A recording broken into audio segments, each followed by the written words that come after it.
एक साधक ने महर्षि रमण से जप की महिमा के बारे में कुछ प्रश्न पूछे। उसने पूछा कि महर्षि, जप कब तक करना चाहिए और साथ साथ ईश्वर के रूप पर भी एकाग्रता करनी, उस पर ध्यान करना आवश्यक है क्या? तब महर्षि ने कहा, रूप देखते रहने से जप का महत्व अधिक है। जप स्वाभाविक बन जाए तब तक उसे जारी रखना चाहिए। उसका आरंभ प्रयत्न से होता है और तब तक जारी रखा जाता है जब तक वह स्वाभाविक हो जाए। जब स्वाभाविक बन जाए तो उसे साक्षात्कार कहा जाता है। दूसरे कार्यों में व्यस्त रहने के समय भी जप किया जा सकता है। जो है वह केवल एक सत्य है। सत्य तक पहुँचने के मंत्र, नाम, रूप, विचार एवं सभी प्रकार के प्रयत्न उसी सत्य का प्रतिनिधित्व करते हैं। अंत में वे सब उस एक सत्य में मिलकर एक रूप हो जाते हैं। भक्ति, विचार एवं जप असत्य को दूर रखने के हमारे प्रयत्न के ही विभिन्न रूप हैं। इन सब से असत्य को दूर रखा जाता है। वर्तमान समय में असत्य, माया हमारा दुराग्रह मात्र है, जबकि सत्य हमारा स्वभाव है। हम गलती से असत्य से अर्थात विचारों तथा सांसारिक कार्यों के प्रति आसक्ति से चिपके हुए हैं। इसका अंत होने पर सत्य स्वयं प्रकट होगा। हमारे प्रयत्न असत्य को दूर रखने के लिए हैं और यह कार्य सत्य के सतत चिंतन से ही संपन्न हो सकता है। सत्य के जप से संपन्न हो सकता है। यद्यपि सत्य हमारा स्वरूप है, फिर भी जप, ध्यान, विचार इन अभ्यासों को करते समय ऐसा लगता है जैसे हम उसका चिंतन कर रहे हैं। जो हम करते हैं वह हमारी वास्तविकता के सत्य पर प्रकट होने के मार्ग में रहे हुए अवरोधों को दूर करने में परिणत होता है। महर्षि, हम जप करते हैं, क्या हमारे प्रयत्न सफल होंगे? साक्षात्कार हमारा स्वभाव है। उसमें कुछ नया प्राप्त नहीं करना है। जो नया है वह नित्य नहीं हो सकता। इसलिए साधक को आत्मा प्राप्त होगी या वह उसे खो देगा, ऐसे संदेह करना व्यर्थ है। महर्षि, जब हम यह जानते हों कि विचार मार्ग, मैं कौन हूँ, इसका चिंतन करना सच्चा मार्ग है, तो क्या जप करना अच्छा है? सब पद्धतियाँ अच्छी हैं, क्योंकि वे धीरे धीरे अंत में साधक को आत्म अनुसंधान तक ले जाएंगी।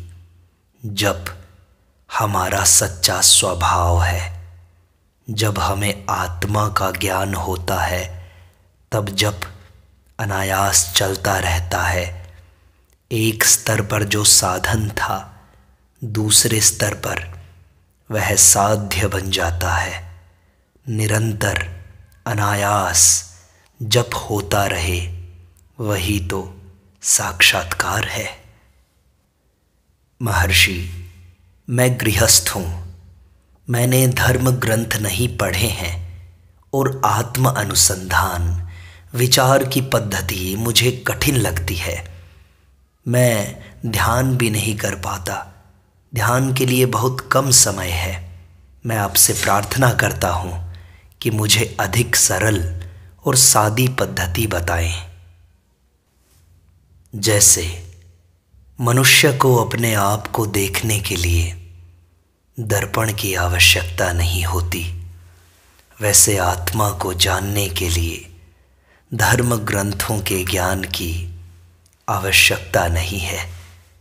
सारा ज्ञान अंत में अनात्मा मानकर त्याग देने के लिए ही प्राप्त किया जाता है। न ही गृहस्थी के कर्तव्य एवं बच्चों की देखभाल करना विघ्न है। आप और कुछ न कर सकें तो कम से कम अपने आप से मानसिक रूप में मैं इस जप को कहने का अभ्यास करें। यह पर्याप्त होगा। जैसा कि मैं कौन हूँ इस पद्धति में बताया गया है, यदि कोई निरंतर लगातार मैं इसका चिंतन करता रहे, जप करता रहे, तो यह उसे आत्मनिष्ठा की अवस्था तक पहुंचा देगा। आप कोई भी कार्य करते हों, उठते बैठते या चलते समय इसे बार बार दोहराते रहें, इसका जप करते रहें। अहंकार, अहम ईश्वर का एक नाम है और सब मंत्रों में प्रथम एवं सबसे महान है। ओंकार भी दूसरे स्थान में है। महर्षि, क्या मन के संयम के लिए अजपा जप करूं या ओंकार का जप करूं, कौन सा अच्छा है? अजपा जप, इसके बारे में आपका क्या ख्याल है? मुख से सोहम सोहम रटना अजपा कहते हो इसे? वस्तुतः अजपा का अर्थ वह जप है जो मुख से उच्चारित हुए बिना अनैच्छिक रूप से अनायास अपने आप चलता रहता है। उसे जानना, इस वास्तविक अर्थ को जाने बिना लोग यह सोचते हैं कि मुख से सोहम सोहम जप हजारों लाखों बार उंगली से या माला से गिनकर किए जाने चाहिए। जप का प्रारंभ करने से पहले प्राणायाम करना चाहिए, ऐसा शास्त्र बतलाते हैं। अर्थात पहले प्राणायाम करके पश्चात जप शुरू करना चाहिए। प्राणायाम के दौरान मुख बंद रखना होता है कि नहीं? यदि प्राण की गति रोककर शरीर के 5 महाभूतों को एक साथ बांधकर उनका संयम किया जाए तो शेष सच्चा आत्मा रहता है। स्वयं आत्मा हमेशा अपने आप अहम अहम दोहराता रहता है। यह अजपा है। इसको जानने के बाद मौखिक जप को अजपा कैसे कहा जा सकता है? सच्चा आत्मा अपने आप अनैच्छिक रूप से अखंड तैल धारावत अंतहीन रूप से जप करता रहता है। उसका दर्शन करना अजपा या गायत्री या सब कुछ है। यदि आप जानें कि जप कौन कर रहा है तो आप जान लेंगे कि वास्तव में जप क्या है। यदि आप तलाश करें और जानने का प्रयत्न करें कि वह कौन है जो जप करता है, जप करना चाहता है, तो वह जप स्वयं आत्मा बन जाता है। महर्षि, तो क्या मौखिक जप से कोई लाभ नहीं है? किसने कहा कि लाभ नहीं है? मौखिक जप चित्त को शुद्ध करेगा।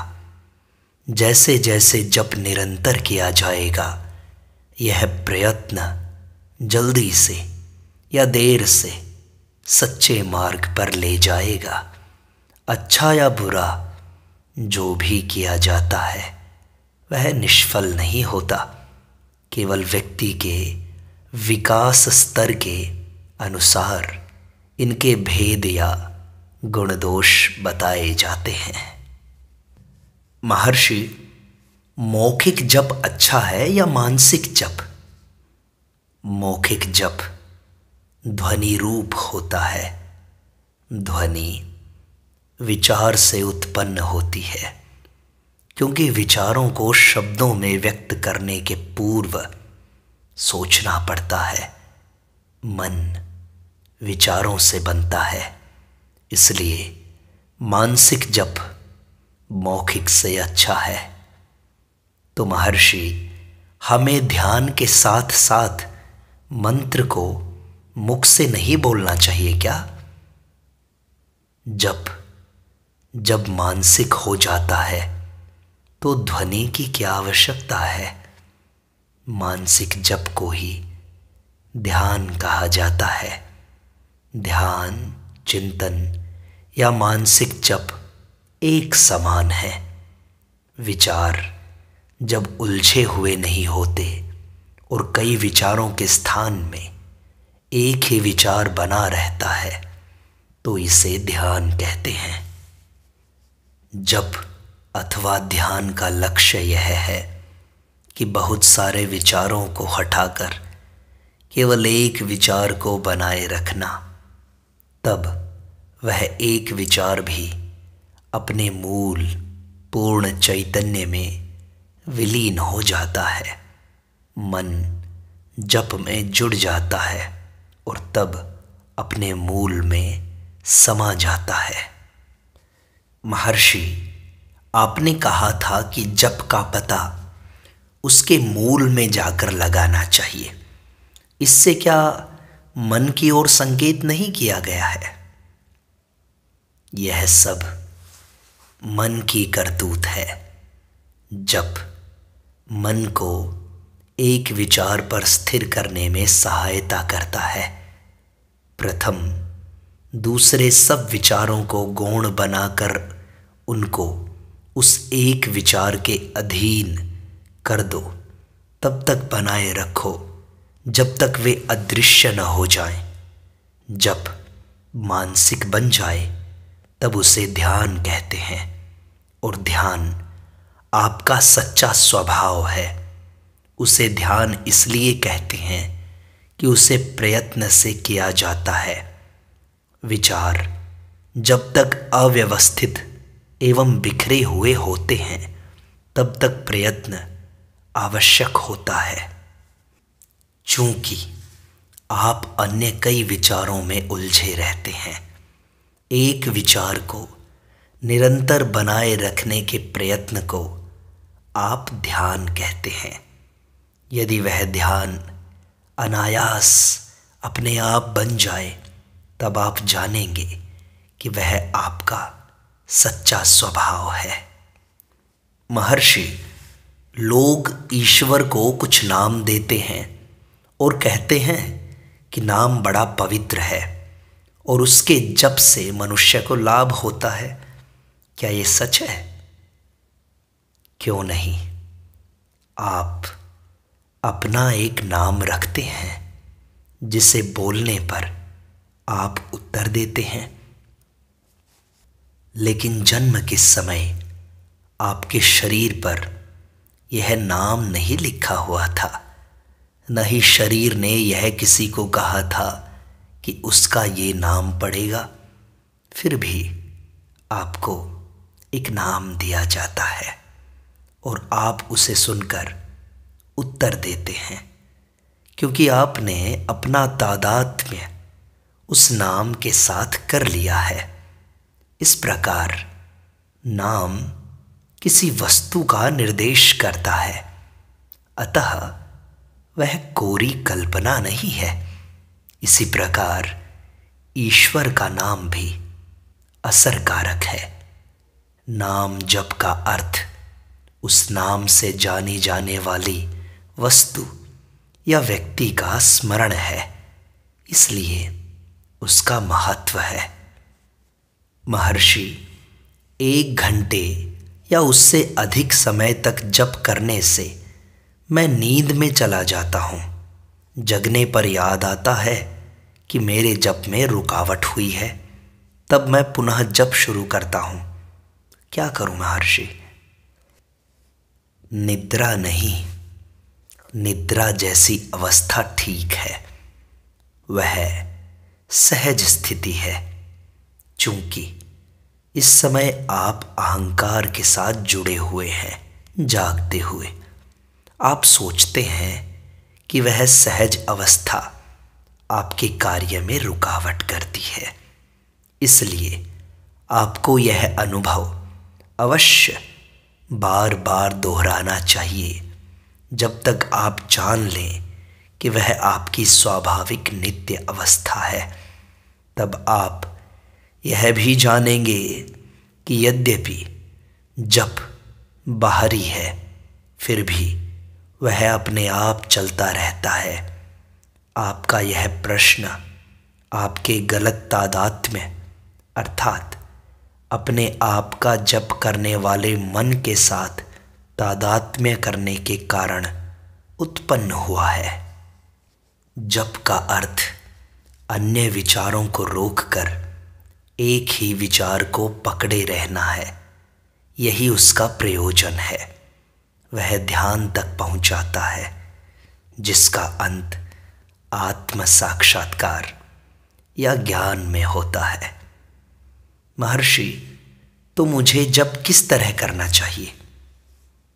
मनुष्य को मशीन की भांति, यंत्र की भांति ऊपर ऊपर से बिना भक्ति भाव ईश्वर के नाम का जप नहीं करना चाहिए। तो महर्षि, यंत्र की तरह जप करना निष्फल है क्या?